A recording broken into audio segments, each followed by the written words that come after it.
Schrodinger's equation. Schrodinger's equation describes the behavior of wave function associated with the microscopic particles. In 1926, Schrodinger developed a rigorous mathematical theory using de Broglie's idea of matter waves.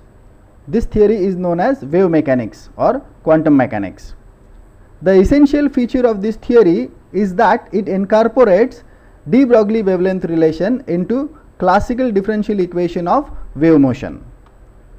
So Schrodinger used the classical theory, and in that classical theory he just included the quantum mechanical concept, that is lambda is equal to h upon mv, de Broglie relation. So we have discussed de Broglie theory. According to de Broglie hypothesis, for a particle of mass m moving with velocity v, there is a wave associated, and wavelength of that wave is given by lambda is equal to h upon p, that is h upon mv. This h is Planck's constant, m is mass of the particle, and v is velocity with which the particle is moving. So there is a wave associated with particle, but we don't know what is that vibrates. Let us represent these vibrations by a wave function psi. The wave function of a stationary wave associated with the particle can be represented in terms of Cartesian coordinate system at any instance of time by psi equal to psi naught sin omega t. This omega is angular frequency, that is 2 pi nu.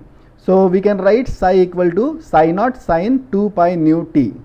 So let us call this as equation number 2.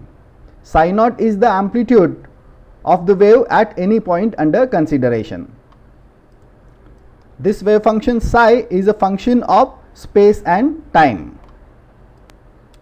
Now Schrodinger incorporated de Broglie relation into classical theory. So as a starting point, he used classical differential equation of wave motion, which is given by del 2 psi by del t square equal to v square del 2 psi by del x square plus del 2 psi by del y square plus del 2 psi by del z square. This is a three-dimensional differential equation. In one-dimensional case, this classical differential equation of wave motion can be written as del 2 psi by del t square equal to v square del 2 psi by del x square.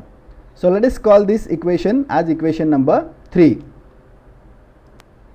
So in this classical equation, Schrodinger incorporated the quantum mechanical concept, that is lambda is equal to h upon mv. So let us see how he did that. This equation number 2 is differentiated with respect to time. So after differentiating equation 2 with respect to time, we get del psi by del t equal to psi naught 2 pi nu will come out here, 2 pi nu cos 2 pi nu t. So differentiation of sine is cos. Let us differentiate it again with respect to t, and we can get del 2 psi by del t square, that is equal to, now differentiation of cos is minus sign, so negative sign will be there, psi naught will be as it is, 2 pi nu will come out, so 2 pi nu into 2 pi nu, that is 4 pi square nu square, and differentiation of cos is sine, minus sign, so this minus sign is there. So del 2 psi by del t square is equal to minus psi naught 4 pi square nu square sin 2 pi nu t. So here psi naught sin 2 pi nu t is nothing but psi.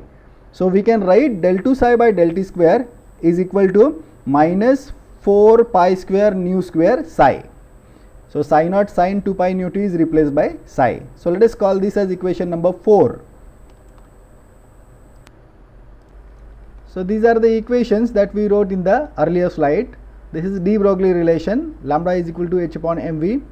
The wave function was represented as psi equal to psi naught 2 pi nu t.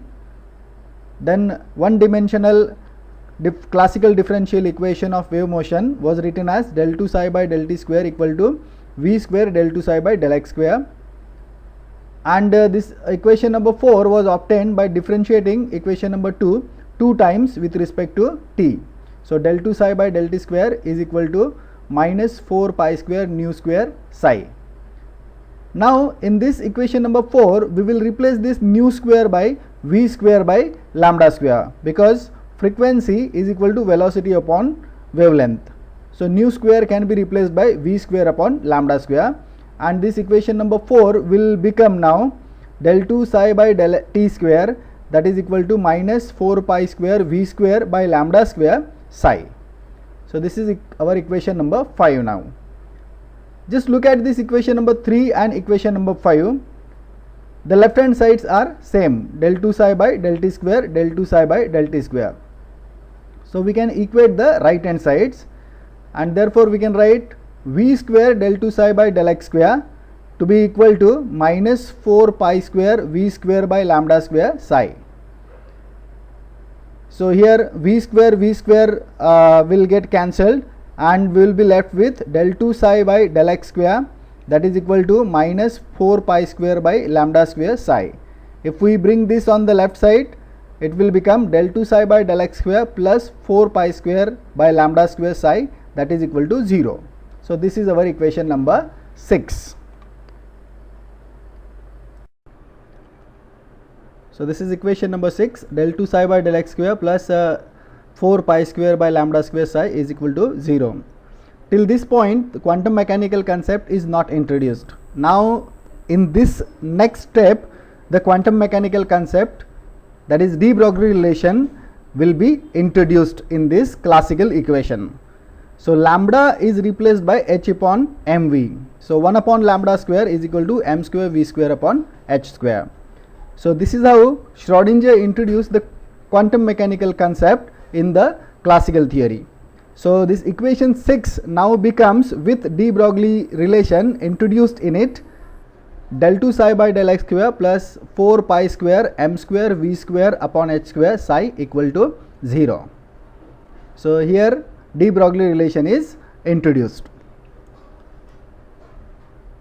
Now we can write energy is equal to kinetic energy plus potential energy. Kinetic energy is 1 by 2 mv square, and potential energy let us represent by v.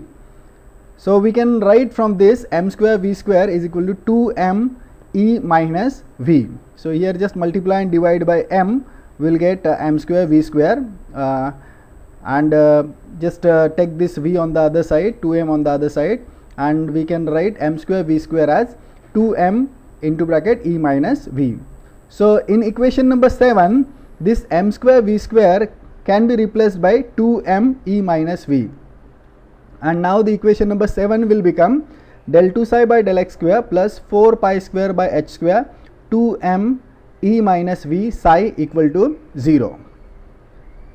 So h upon 2 pi can be written as h bar, and therefore this 4 pi square by h square can be replaced by 1 upon h bar square. So this equation now becomes del 2 psi by del x square plus 2m by h bar square e minus v psi equal to 0. So this is Schrodinger's time independent wave equation. This equation can be written in other form just by rearranging the terms as minus h bar square by 2m del 2 psi by del x square plus v psi equal to e psi. So Schrodinger's time independent equation can be written in any of these two forms.